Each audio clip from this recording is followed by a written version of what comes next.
বোন আমার, 12 বছর 15 বছর বয়সে তুমি কেন বিবাহের পূর্বে আরেকজনকে তোমার শরীর ধরতে দাও? আর যুবক ভাই আমার, কি বলিস কি তুই? এই পৃথিবী আর পৃথিবীতে যা আছে এর চেয়ে মূল্যবান হচ্ছে এই মেয়েটা। তো এরকম মূল্যবান একটা জিনিস ওর ধরে ছুঁয়ে তুই ওকে ওর মূল্য কমিয়ে দিবি? এত বড় জুলুম ওর প্রতি তোর। তুই আল্লাহকে ভয় করিস না তাই বলে এতটা কি বলিস তুই? তুই কি কারো গাড়ির গ্লাস ভাঙছিস জীবনে? না। কেন ওর লস হবে? তুই কি কোনোদিন কোনো মানুষকে ঘুষি দিছিস? না। কারণ তাহলে ও বেচারা কষ্ট পাবে। তুই কি জীবনে কারো পেটে ছুরি ঢুকাই দিছিস? না। ও মরে যাবে, তাহলে ওর ফ্যামিলি ক্ষতিগ্রস্ত, লসে পড়ে যাবে। তুই কি কারো টাকা মারছিস কোনোদিন? না। তাহলে ওর ফ্যামিলি টাকার কারণে কষ্ট পাবে। তাহলে তুই কেন তুই এত ছোট ছোট বিষয়গুলো খেয়াল রাখিস যে আরেকজনের লস হবে? তাহলে তুই এই মেয়েটার জীবনটাকে তুই কি করলি?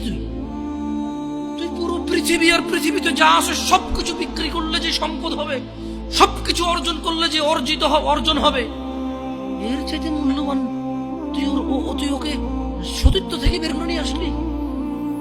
তুই তোর সামান্য ডিজায়ার ফুলফিল করার জন্য, যেটা আল্লাহ তোর জন্য বৈধ করেছে কবুল বললে, তোর বাপের দোষ, আল্লাহর তো দোষ না। তোর বাপের দোষ, সমাজের তো দোষ না। তোর বাপ তোকে বিয়ে করে না ভাই আমার। তোর বাপ মনে করে তুই ছোট, 18 বছর বয়স তোর বাপ মনে করে তোর বাপ 16 বছর বয়সে হস্তমৈথুন করছে, তোর 22 বছর, তুই এখনো ছোট নুনু খাস, দুধু খাস। তোর বাপের অজ্ঞতা, ইসলামের দোষ দিবি কেন তুই এটা? তোর বাপ 13 বছর বয়সে চাস্তবন জাটতবন নিয়ে পালাই গেছে, এরপরে সবাই মিলে ধরে আনছে। এরপর তোর বাপের তোর দাদারা বলছে কলিযুগ শেষ হয়ে গেছে। 20 বছর আগের কথা বলতেছে। তোর বাপ 14 বছর বয়সে লুকায় লুকায় খেরেছিন ওই কি। আরে ভাই, আপনি শহরের ভাই, শহরের বয়স করতে হয়েছে, হ্যাঁ? আর সব মানুষ শহরে গেলাম, আমি দেখছি তো ঢাকা শহর খালি হয়ে যায় কেন তাহলে ঈদে? আমারে বলিন না যে আমরা না ঢাকা শহরে থাকি, কিছু বুঝি না। হ্যাঁ, এবার বলবেন না আমাকে, আমি বাংলা পারি না, একটু পারি, এবার বলার দরকার নেই আমাকে। না, আমরা জানি আপনার সব মানুষই গ্রামে, ঢাকা শহর ঈদ হলে সব খালি হয়ে যায়, ওই যায় না। হ্যাঁ, তো তোর বাপ ওই যে কেউ বলি না যে সুপারি বাগান চেনেন না, ওই যে খেরের চিন, এগুলো বোঝেন না বললেন না আমার যে জামশেদ ভাই যে কন্টেক্সটে কথা বলার বুঝে হয় না, সে গেলে তো ও বলার দরকার নেই। কেমন আমি জানি আপনি বুঝেন না, বুঝের ভান করার দরকার। আচ্ছা, তো তোর বাপে 14 বছর বয়সে এই বাঁশবাগান আশবাগানে যে জেনায় লিপ্ত ছিল, তোর বয়স 25, কয় এখনো ছেলেটা বড় হয়নি। তো দোষ ইসলামের এখানে?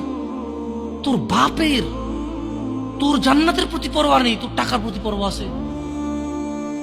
তোর বাপ তোর জান্নাত সেভ করতে চায় না, তোকে নাকি ভালোবাসে। তোর বাপ তোর ইজ্জতের পরোয়া করে না, তোকে নাকি ভালোবাসে। তুই নাকি ভালো মানুষ, পৃথিবী আর পৃথিবীর সবচেয়ে সম্পদশালী জিনিসটাকে শুধু একটা এই মুখে মুখে চুমু দিয়ে একটা ওই যে এভাবে ছবি তুলেছি, এভাবে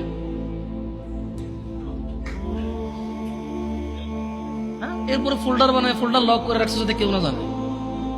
এরপরে ওই মায়ের বিয়ে ঠিক হয়ে ধমক দেয়, ছবি পাঠাবো একটা একটা করে। সামান্য ডিজায়ার যেটা তোর হালাল ভাবে আল্লাহ দিয়েছে, একটু সবর কর, একটু সবর কর। তুই ক্লাস 5-এ পড়তেছিস, 6-এর জন্য ওয়েট করতেছিস না? তুই ক্লাস 8-এ পড়িস ভাই আমার, ছোট পিচ্ছি সোনামণি ভাই আমার। তোকে আমি আমার মাথায় রাখি, তুই বলছিস রাগ করিস না। তুই বললে আমি না, অত তো সিনেমা নাটক দেখি না, তোরাই কস, তুই বললে আপন, তাই করে আপন করে বলতেছি। আবার কইস না হুজুরের ব্যবহার খারাপ।